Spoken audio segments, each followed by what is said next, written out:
నమస్తే, నేను Roja. Welcome to special debate. దేశానికి అన్నం పెట్టే రైతన్న మాత్రం కష్టాల ఊబిలో కూరుకుపోతున్నాడు. ఎన్నికల్లో ఇచ్చిన హామీలు అమలవుతాయని భరోసాతో బతికిన రైతు ఆశ అడియాసే అవుతోంది. తన జీవితానికి ఎవరు భరోసా, వారికే ఓటన్నాడు. తనను ఖాతరు చేయకుంటే ఓటుతో బుద్ధి చెప్తానన్నాడు. కాంగ్రెస్ పై నమ్మకంతో గత ఎన్నికల్లో హస్తం పార్టీకి ఓటేసి గెలిపించాడు. రుణమాఫీ, రైతు భరోసా పథకాలతో బతుకులు బాగుపడతాయనుకున్నాడు. రైతన్నకు దన్నుగా నిలుస్తానని హస్తం పార్టీ ప్రకటించడం, రాహుల్ గాంధీ భరోసా ఇవ్వటంతో మురిసిపోయాడు. కట్ చేస్తే పథకాల అమలు అరకొరతో తల్లడిల్లిపోతున్నాడు. ఖజానాలో నిధుల్లేవంటూ సర్కార్ పథకాలకు కోత కోస్తోంది, అరకొర అమలు చేస్తోంది. దీంతో రైతులు తల్లడిల్లిపోతున్నారు.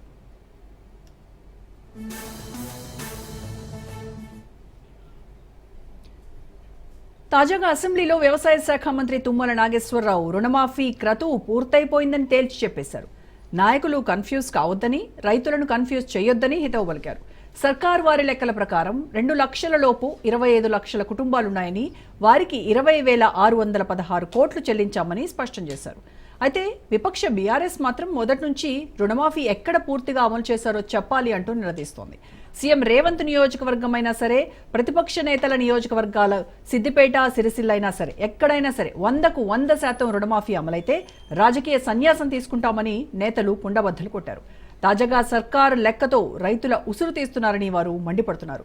రుణమాఫీ మొత్తం 31,000 కోట్లని, ఇంకా 16 లక్షల మంది రైతులకు 10,000 కోట్లు ఇవ్వాలని బీఆర్ఎస్ ప్రశ్నిస్తోంది.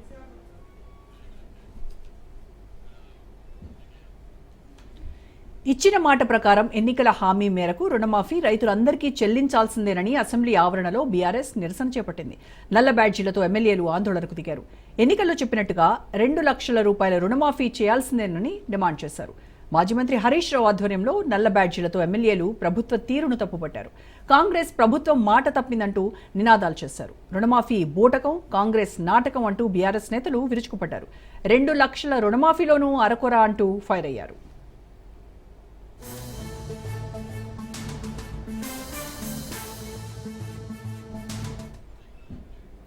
మరోవైపు పంట నష్టంపై తాము నిరసన తెలుపుతుంటే మార్షల్స్ అడ్డుకుంటున్నారని బీజేపీ ఎమ్మెల్యేలు పాల్వాయి హరీష్, పాయల్ శంకర్ విమర్శించారు. అకాల వర్షాలతో రైతులకు అపార పంట నష్టం జరిగిందని, రైతులకు ఎకరానికి 30,000 నష్టపరిహారం చెల్లించాలని డిమాండ్ చేశారు. తెలంగాణలో ఫసల్ బీమా పథకం అమలు చేయాలని, పంట చేతికొచ్చే సమయంలో రైతులు పూర్తిగా నష్టపోయారని పాయల్ శంకర్ దుయ్యబట్టారు. మరోవైపు మార్చి 21 నుండి 23 మధ్య వడగళ్ల వానల వల్ల జరిగిన పంట నష్టాన్ని అంచనా వేస్తున్నామని, రైతులను ఆదుకుంటామని మంత్రి తుమ్మల చెప్పారు.